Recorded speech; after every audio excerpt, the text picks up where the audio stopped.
আজ Kamtapur progressive party কেপিপির Cooch Behar জেলা কমিটির পক্ষ থেকে স্বরাষ্ট্র প্রতিমন্ত্রী নিশীথ প্রামাণিকের গড়খ্যাত ভেটাগুড়িতে একটি 2 ঘন্টার অবস্থান বিক্ষোভ কর্মসূচি করা হয় বলে জানায় কেপিপির কেন্দ্রীয় প্রচার সম্পাদক সন্তোষ কুমার বর্মন।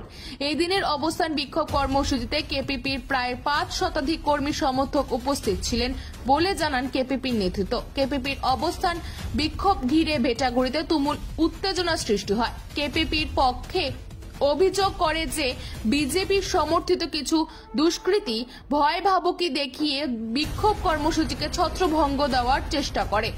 আজকের অবস্থান বিক্ষোভ কর্মসূচিতে উপস্থিত ছিলেন কেপিপির কেন্দ্র কমিটির সাধারণ সম্পাদক উত্তম কুমার রায়।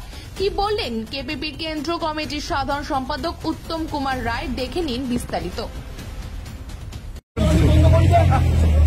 গত লোকসভা নির্বাচনের সময় কেন্দ্র সরকারের স্বরাষ্ট্রমন্ত্রী অমিত শাহ অনেক প্রতিশ্রুতি দিয়েছে কামতাপুরের মানুষের, কেটার কুচবিহারের মানুষকে। এখানে 55 বার্মার 250 ফুট মূর্তি করা হবে, এখানে এইমস করা হবে, সেন্ট্রাল ইউনিভার্সিটি করা হবে, এ ধরনের অনেক প্রতিশ্রুতি দিয়েছে। নারায়ণী সেনা করা হবে, অনেক প্রতিশ্রুতি দিয়েছে। তারপরে বিভিন্ন সময় আমরা দেখতে পাচ্ছি বা আমাদেরকেও বিভিন্নভাবে কয়েছে যে আলাদা কেন্দ্রীয় শাসিত অঞ্চল হবে, অনেক উন্নয়ন হবে, এক্সক্লুসিভ ডেভেলপমেন্ট হবে, কিন্তু ভোট এসে গেল, আজ পর্যন্ত কোনো একটা প্রতিশ্রুতি কার্যকারী করে নাই।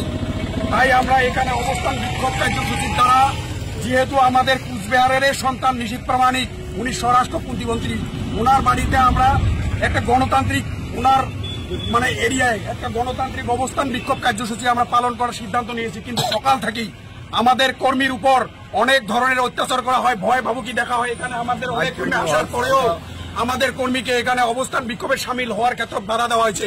আমাদের ফ্ল্যাগ খুলি ফেলে দেওয়া হয় ওখান থেকে, আমাদের যে মাইক ছিল মাইক ছিনিয়ে নেওয়া হয়, আমাদের কর্মীর উপরে টর্চারিং করা হয়, অনেক গাড়ি আটকে দেওয়া হয়, আমাদেরকে ভয় ভাবুকি দিয়ে বিভিন্ন জায়গায় আমাদের গাড়ি আটকে দেয়। আমাদের কর্মীকে এখানে অবস্থান বিক্ষোভে সামিল হওয়ার কোনো সুযোগ দেয় নাই। একজন স্বরাষ্ট্র প্রতিমন্ত্রী উনি যদি ডেমোক্রেসিকে সম্মান জানাইতে না জানে, তাহলে আমরা কিভাবে আমরা গণতন্ত্রের উপরে বিশ্বাসী হব? তাই আমরা ভারত সরকারকে আবেদন জানাতে চাই, এই ধরনের মন মানসিকতার মানুষকে যদি আবার ওরা উচ্চ শিখরে বসায়, তাহলে আমরা কার কাছে ন্যায় চাবো? আমাদের অভাব আছে, আমাদের অভিযোগ আছে, আমাদের রাজ্য ভাষার কথা আছে, আমরা উগলাই বলতে আসছি। ওনার সঙ্গে ওনার কর্মীদের সঙ্গে কোনো আমরা ঝগড়াঝাটি করতে আসি নাই, কিন্তু যেভাবে আমাদেরকে ওখানে অবস্থান বিক্ষোভ কার্যসূচি করার মতো কোনো পরিবেশ ওখানে ছিল না, আমাদের উপরে অনেক ধরনের টর্চার করার ওরা পরিকল্পনা করছিল। তাই এই ধরনের নোংরা কার্যকে আমরা তীব্রভাবে নিন্দা জানাই, ধিক্কার জানাই। আগামী দিনে যাতে এই কার্যগুলো বন্ধ হয়, আমরা চাই সুস্থ রাজনৈতিক বাতাবরণ, আমরা চাই এই অঞ্চলের ডেভেলপমেন্ট, আমরা চাই যে সার্বিকভাবে সবাইকে নিয়ে একটা গণতান্ত্রিক পথেই আমরা যাতে আমাদের সংগ্রামকে চালিয়ে যেতে পারি। তাই আমরা এখানে আজকে শুধু ওনার কাছে আবেদন রাখার জন্য আসছি, কিন্তু আমাদের কোনো কথাই উনি শুনল না। উনি বাড়িতে থাকা সত্ত্বেও এইভাবে আমাদেরকে, আমাদের কর্মীর উপরে, আমাদের সমাজের উপরে রাজবংশী নাম ধরে এখানে অনেক বিজেপি কর্মী গালিগালাজ করছে বলে আমি শুনতে পাচ্ছি।